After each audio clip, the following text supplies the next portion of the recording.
Hello, everyone. Please pull up a chair and make yourself comfortable.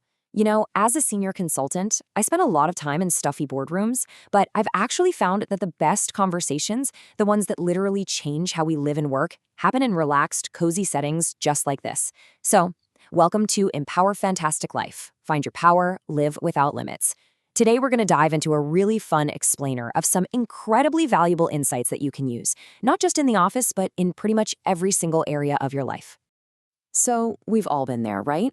Why is it that some leaders totally inspire us, while others just completely exhaust us? I mean, you've probably had a manager or maybe a team captain or even a community organizer who made you feel like you could absolutely conquer the world. And on the flip side, unfortunately, you've probably had someone who just completely drained your energy. Well, we're going to avoid all that confusing corporate jargon today and just take a cozy deep dive into what actually makes the difference. We're going to build a real everyday toolkit for influence so you can be the kind of person who naturally inspires and empowers the people around you. Okay, let's dive into this. Our foundational blueprint for today comes from Ken Blanchard and Randy Conley's brilliant book, Simple Truths of Leadership. And the central concept here is servant leadership. Now, I know that might sound like a bit of an oxymoron at first, right? Kind of like a stress-free consultant. I mean, how can you be a servant and a leader at the exact same time? But honestly, it's actually the most powerful mindset you can possibly adopt. It is the absolute foundation of our toolkit today because it shifts leadership from being just some fancy title you hold to a genuine service you provide. This quote right here, it absolutely changes everything. Servant leaders turn the traditional pyramid upside down. Think about your typical traditional corporate hierarchy. It looks like a pyramid, right? With the boss sitting way up at the top, handing down orders to everyone else. Well, being a servant leader flips that entirely upside down. Imagine it's like you're hosting a massive neighborhood block party. As the host, you aren't just sitting back on a lawn chair barking orders at your neighbors to go fetch us some potato salad. No way. You're walking around, refilling drinks, checking if the music's a bit too loud, and making sure literally everyone has what they need to have a great time. You are leading the event by serving your guests. And that right there is servant leadership in action. You see, under a traditional boss, employees end up engaging in this exhausting sport called boss watching. All their energy goes upward, just trying to please the person above them. And the problem with that? Well, it means all the energy is moving away from the actual work and away from the customers. A servant leader corrects this whole dynamic.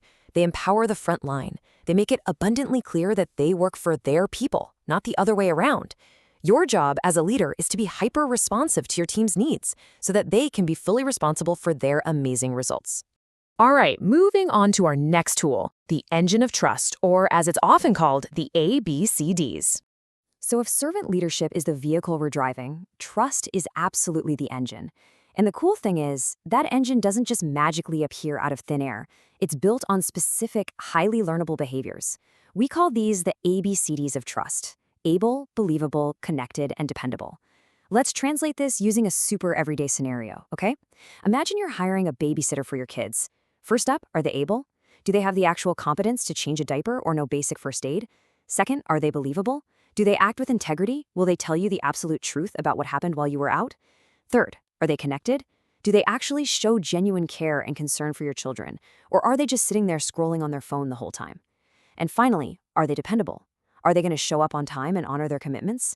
If your babysitter hits all 4 of those marks, you trust them completely. And guess what? The exact same logic applies to you as a leader. Now, what's really interesting about this slide is how connectedness stands out. Out of all those 4 traits, it is so often the one that just completely gets overlooked in professional settings. We get so hyper-focused on being capable and dependable that we honestly kind of forget to be human. Showing genuine care and concern means seeing people as actual individuals, not just cogs in a machine. It means really asking how their weekend was, actively listening when they share a struggle, and valuing their overall well-being just as much as their daily output. Let me tell you, that human connection is the absolute superglue of trust. Okay, let's look at the final part of our toolkit, the steering wheel, which is all about situational leadership. This steering wheel actually gives us 4 distinct driving styles: directing, coaching, supporting, and delegating. But let's completely de-jargonize this for a second. Think about teaching a child how to ride a bike. In step 1, directing, they have no idea how to ride, right? So you're literally holding the handlebars and the seat, giving very specific step-by-step instructions. Then in step 2, coaching, well, they're starting to get the hang of it, but they're still pretty wobbly. So you explain the process a bit more, you encourage them, and you let them pedal while you're still holding on. Now, step 3, supporting. They can ride, but they just lack that confidence. So you don't hold the bike anymore, you just run right alongside them, cheering them on. And finally, step 4 is delegating. They are highly skilled and completely confident. You basically just sit on the front porch and happily watch them right away. And this brilliantly illustrates the real secret here, which is knowing exactly when to use each of those 4 styles. You see, you base your steering on 2 key things: the person's competence and their motivation for a very specific task. If they're an enthusiastic beginner, well, they need clear direction from you. But if they're highly skilled and maybe just a little bit burnt out, they definitely don't need you to tell them how to do the job. They need you to use that supporting style we just talked about to really boost their confidence and get their motivation back up. As a true servant leader, you're constantly adjusting your grip on the handlebars based on exactly what the other person needs in that specific moment. As we start to wrap up our toolkit today, I really want to leave you with this profound truth from the book. Leadership is an inside job. Before you can ever effectively lead, serve, or empower anyone else out there, you actually have to look inward first. It's fundamentally a question of the heart. Why are you leading in the first place? Is it to genuinely serve others, or is it just to be served yourself? Self-trust and crystal clear intentions are the absolute prerequisites here. Because honestly, if your heart is motivated strictly by self-interest, all the fancy tools we discussed today, they simply won't work. We've talked about a lot today. We covered flipping the pyramid upside down, building up those ABCDs of trust, and steering your relationships with situational leadership. So how will you apply these tools to empower a specific relationship in your life today? Maybe it's a coworker, maybe it's your child, or maybe it's a close friend. Choose just one person and decide exactly how you are going to serve them today. You've been listening to Empower Fantastic Life, Jaeger Empowerment Academy. See you next time. Bye-bye.